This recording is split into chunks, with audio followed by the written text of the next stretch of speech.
요즘에는 공감 혹은 공감하다라는 말이 많은 이슈를 가지고 있습니다. 이런 말이 이슈가 되는 이유가 무엇일까 생각해 보니까 공감하는 사람 혹은 그런 분위기나 문화들이 사라지고 있기 때문에 개인의 유익이나 이익을 위해서 다른 사람을 모른 체 하는 그런 사회적인 분위기가 깔려 있기 때문에 이 공감하다 이런 단어들이 많은 이슈를 낳고 있다라고 생각이 들어집니다. 이전에는 이웃을 배려하고 서로 인사하는 것이 당연한 일이었는데 지금은 괜히 옆 사람한테 인사했다가 사건에 휘말리기도 하고 또 어려움을 당하고 그런 일들이 비일비재하게 발생하는 일들이 많아서 다들 조심하는 그런 분위기입니다. 그래서 내 옆집에 누가 사는지, 내 윗집, 아랫집에 누가 사는지도 모르면서 살고 있는 것이 지금 사회의 분위기이죠. 그러나 본문의 사도 바울은 이 공감을 통해서 공동체를 회복하고 서로 이해하고 배려하는 그런 삶을 살아가라고 말하고 있습니다. 15절의 말씀을 보니까 즐거워하는 자들과 함께 즐거워하고 우는 자들과 함께 울라 라고 말씀하고 있습니다.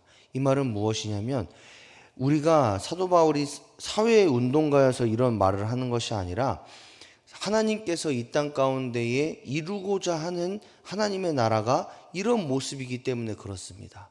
내 주변 사람들과 함께 기뻐하고 또 함께 우는 그런 분위기, 서로가 서로를 배려하고 또 서로를 사랑하고 서로를 이해하고 포용하는 그런 분위기가 있는 사회, 이것이 바로 하나님의 나라이기 때문에 사도 바울은 그런 하나님의 나라가 이 땅 가운데에 성취되기를 원했기에 이런 부탁을 하고 있는 겁니다.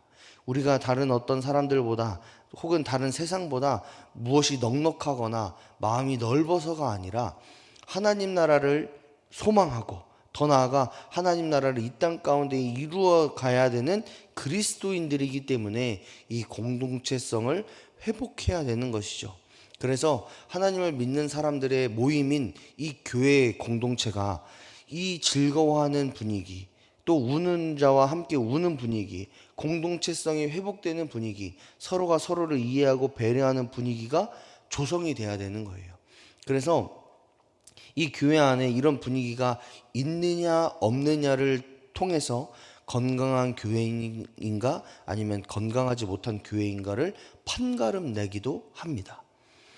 그렇다면 사도 바울이 꿈꾸었던 하나님의 나라는 어떤 모습일까라고 했을 때에 첫 번째를 보니까 서로 마음을 같이하며 모든 사람 앞에서 선한 일을 도모하는 곳이 하나님의 나라다. 이렇게 17절의 말씀을 통해서 이야기하고 있습니다. 여기서 가장 중요한 단어가 무엇일까라고 했을 때에 너희로서라는 18절의 단어입니다. 할 수 있거든 너희로서. 즉 상대방의 태도나 모습이 어떠하든지 우리가 지향해야 되는 삶의 모습이 이와 같다라는 거죠. 그러니까 다른 사람들이 나에게 잘하기 때문에 나도 이 사람에게 잘해야지. 이 사람이 나에게 베풀었으니까 나도 베풀어야지. 이게 하나님의 나라, 또 사도 바울이 꿈꾸었던 하나님의 나라가 아니라 이 사람이 설령 나에게 해코지를 하거나 어렵게 하거나 힘들게 해도 나는 그들을 위해서 선한 일을 베풀 수 있는 아량이 있는 사람이 돼야지 라고 결단하는 것이 하나님의 나라를 살아가는 모습이다라는 겁니다. 물론 그런 모습을 살아가는 그런 존재로 살아가는 것이 굉장히 미련해 보이고 어수룩해 보일 수도 있습니다. 잘못된 거 아니냐? 이 세상을 살아가는데 그것은 지혜 있는 행동이 아니다라고 여겨질 수 있습니다. 물론 우리가 많은 것들을 손해보면서 다 퍼줘야 된다 이런 것을 말씀드리는 것은 아닙니다. 다만 하나님의 나라 가운데에 또 하나님의 나라를 이 땅 가운데 이루고자 하는 그런 삶의 모습을 갖춘 그리스도인이라면 사도 바울이 요구했던 그 말은 것은 우리의 모든 것을 퍼줘라가 아니라 하나님의 영광을 위해 하나님의 나라를 이 땅 가운데 이루기 위해 많은 사람들과 화목하기 위해 선을 이루기 위해 애쓰고 수고함이 우리에게 있어야 한다라는 것을 이야기하는 겁니다. 따라서 우리가 하나님 나라 가운데에 또 우리의 가정을, 우리의 교회를, 우리의 삶의 터전을 하나님의 나라로 만들고자 하는 마음이 저와 여러분에게 있다라면 반드시 하나님 내 삶 가운데에 화목할 수 있는 마음, 선을 이룰 수 있는 마음, 더불어 많은 사람들에게 하나님의 사랑을 베풀 수 있는 그런 거룩한 마음이 나에게 있기를 원합니다라고 기도하고 실천할 수 있는 그런 삶의 모습이 우리에게 있어야 합니다.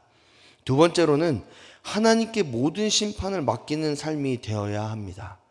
우리의 삶은 크고 작은 상처들이 연속적으로 벌어지는 경우들이 많이 있습니다. 특히 그리스도인으로 살면 더 많은 상처를 입기도 합니다. 세상 사람들이 우리가 교회 다니는지 모르고 있으면 그냥 아무개 누구누구 아무개 왜 저러냐로 끝나는 문제인데, 교회 다닌다는 것을 알면 교회 다니는 사람이 왜 그러냐, 교회 목사라는데 왜 저러냐, 뭐가 왜 저러냐, 이런 문장들이 계속 붙지요. 그래서 많은 사람들이 교회 다님으로 인해서 손해보고 어려움 당하는 일들이 많다라고 이야기하시는 것을 들었습니다.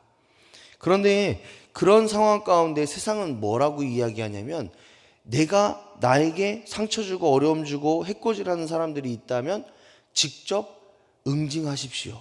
또 그 사람에게 더 강력한 응징을 함으로 인해서 그 사람이 다시는 나를 만만하게 보지 않도록 하십시오.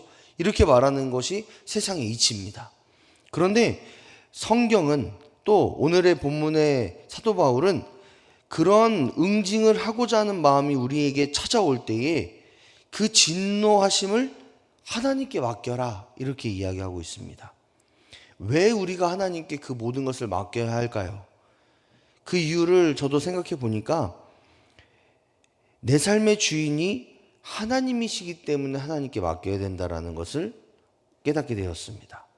우리가 기도할 때 여러 가지 문제와 상황을 기도할 때 하나님, 내 삶의 주인은 하나님이시니까 하나님 책임주세요, 이런 기도는 해도 하나님 진노나 분노나 여러 가지 상처가 있을 때 이 모든 것도 하나님 책임져 주세요 라고 기도할 때가 그렇게 생각보다 많지 않다라는 것을 설교를 준비하면서 생각이 들었습니다.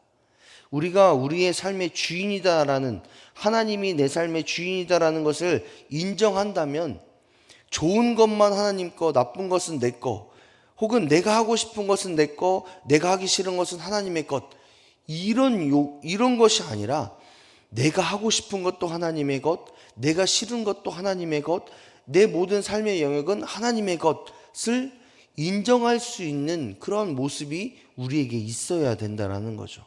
그래야지만 모든 결정도 하나님에게 있다라는 것입니다. 그래서 내 삶의 주인이 하나님이라고 여러분 인정하신다면 기쁨과 즐거움과 감사도 하나님의 것이지만 걱정과 염려와 근심, 분노까지도 하나님의 것이라는 것을 여러분 기억하시기 바랍니다. 그래서 그 진노도 하나님께 맡길 수 있는 거죠. 다만 우리가 해야 되는 것은 무엇이냐? 억울하고 고통스러운 것이 있다라면, 막막하고 답답한 것이 있다라면 기도의 자리를 찾고 하나님께 눈물 흘리고 하나님 앞에 통곡하는 것이 우리가 해야 되는 일입니다.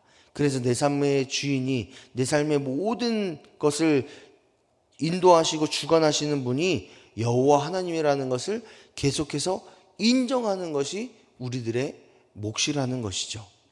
세 번째로 깨닫는 것은 21절의 말씀을 통해서 악에게 지지 말고 선으로 악을 이기는 삶을 살아가는 것이 하나님 나라입니다. 악을 악으로 갚으면 악에 정복당하는 것이지만 악을 선으로 갚으면 선으로 승리하는 것입니다. 이런 삶의 대표적인 사람이 바로 예수님이죠.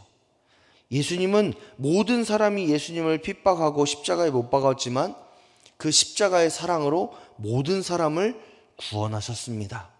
그랬기 때문에 우리가 하나님을 믿음으로 말미암아 구원에 이르는 그 축복을 누릴 수 있는 것이고 하나님의 자녀된 삶을 살아갈 수 있는 것이죠. 만약 예수님께서 악을 악으로 갚으셨다면 우리는 하나님의 자녀가 되는 권세를 누리지 못할 뿐만 아니라 지금도 죄인의 모습으로 살아가고 있을지 모릅니다. 그러나 예수님께서 선으로 악을 이기셨기에 우리는 예수님을 통해 하나님의 자녀가 되는 놀라운 권세를 누릴 수 있는 것입니다. 그래서 예수님을 닮아가는 그리스도인이라면, 예수의 제자된 우리라면 예수님이 그랬던 것처럼, 물론 예수님처럼 살 수는 없지만요, 예수님께서 그랬던 것처럼 우리들 역시도 악에게 지지 말고 선으로 악을 이기는 그런 삶의 태도를 가지려고 부단히 노력하는 것이 바로 우리들의 모습이 되어야 될 줄 믿습니다.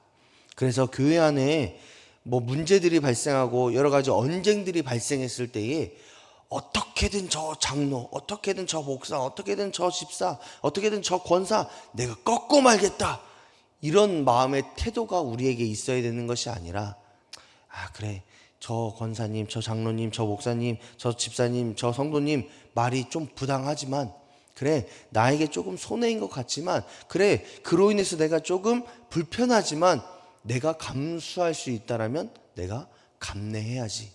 하나님의 나라를 위해서, 또 악에게 지지 않기 위해서, 선을 이루기 위해서 내가 감내해야지 라는 그런 마음의 태도가 우리에게 필요하다라는 거죠. 그리고 그 마음 속에 예수님, 내가 예수님의 길을 살기를 원합니다. 예수님의 뜻과 예수님의 정신으로 살기 원합니다. 주님 도와주십시오. 이런 기도가 같이 가야죠. 예수님, 내가 이거와 한번 양보했으니까 다음에 무슨 일이 있을 때 예수님 들어주셔야 돼요? 이거는 아니라는 거죠. 우리가 이런 사도 바울이 말했던 하나님 나라의 모습을 회복해야 되는 이유와 목적이 어디 있는지를 한번 생각해 보았으면 좋겠습니다. 하나님은 우리를 통해 하나님 나라가 이 땅 가운데 성취되기를 원하십니다. 그래서 우리가 주기도문을 또 이따가 할 건데, 아버지의 나라가 오게 하시며 아버지의 뜻이 하늘에서와 같이 이 땅에서도 이루어지기를 원하나이다, 이렇게 기도하셨던 예수님의 기도를 우리가 매일 새벽마다 이렇게 주기도문을 통해서 외우는 이유와 목적이 뭘까요? 그냥 단순히 주문이기 때문에 외우는 게 아닙니다. 예수님의 자녀인, 하나님의 자녀인 우리를 통해서 하나님의 거룩한 형상이 내 삶에 회복되고, 더 나아가 이 땅 가운데 하나님의 나라가 성취되는 것이 바로 그리스도인으로서 살아가는 우리의 사명이기 때문에 우리가 주기도문을 외우는 거고, 약간 손해를 보는 것 같지만 그럼에도 불구하고 악에게 지지 않고 선으로 악을 이기려는 이유와 목적이다라는 거죠. 사도 바울은 오늘 본문의 말씀을 통해서 이것을 계속해서 이야기하면서, 세상의 빛과 소금으로 살아가기를 원하십니까? 그렇다면 손해보아야 됩니다. 악을 악으로 갚지 말아야 됩니다. 하나님께 진노를 맡겨야 합니다. 모든 사람 앞에서 선한 일을 도모해야 합니다. 모든 사람과 더불어 화목해야 됩니다. 이런 말들을 계속해서 하고 있는 거예요. 그리스도인들이 바보라?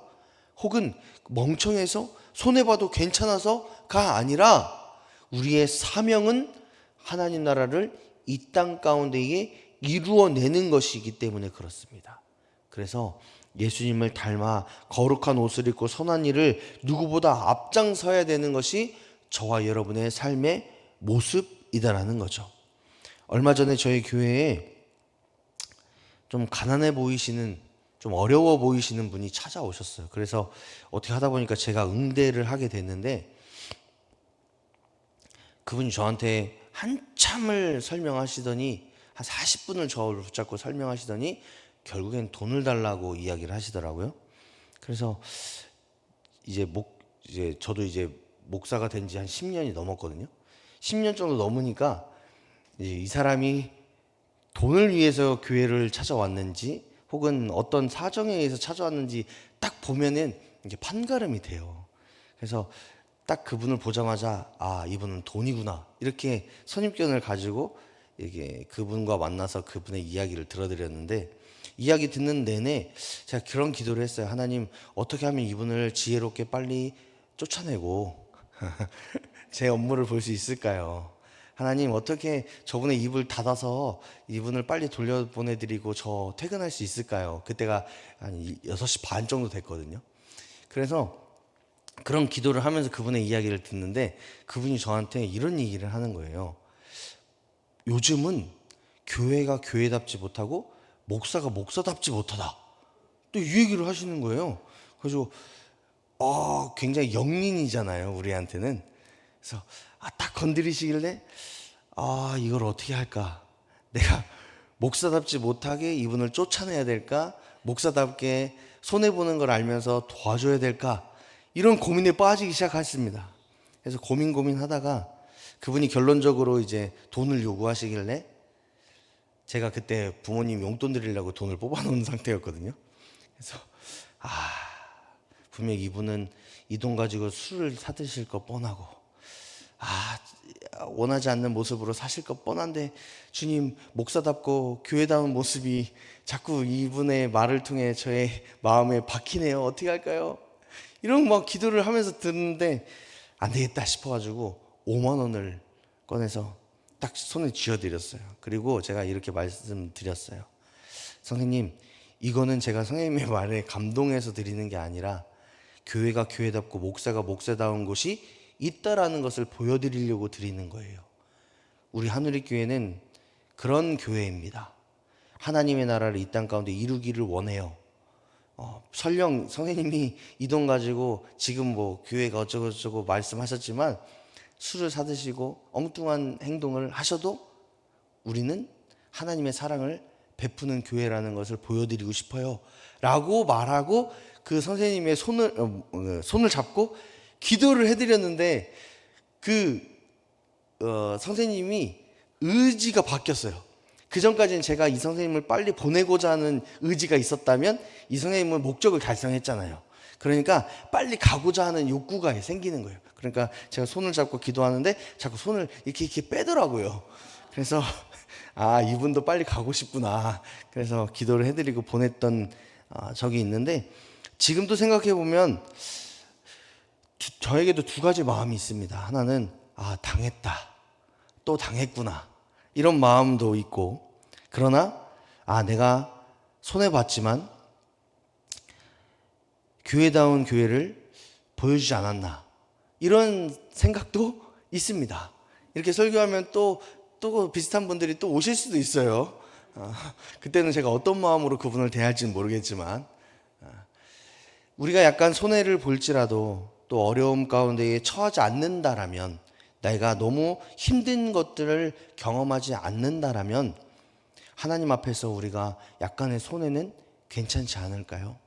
사도 바울이 말했던 것처럼 하나님의 나라를 이 땅 가운데 이루기 위해 약간의 어려움을, 힘듦을 또 약간의 억울함을 당해도 괜찮지 않을까요? 저와 여러분의 삶의 모습이 하나님의 나라를 이루고자 하는 그런 그리스도인의 모습이었으면 좋겠습니다. 말로만 내가 하나님의 자녀야, 하나님의 나라를 위해 사는 사람이야, 교회 다녀를 말하는 사람이 아니라 우리의 삶을 통해, 행실을 통해, 모든 영역들을 통해 그리스도인다운 모습이 보여지는 그런 그리스도인의 모습으로 살아가는 저와 여러분의 삶이 되시기를 주님의 이름으로 축복합니다.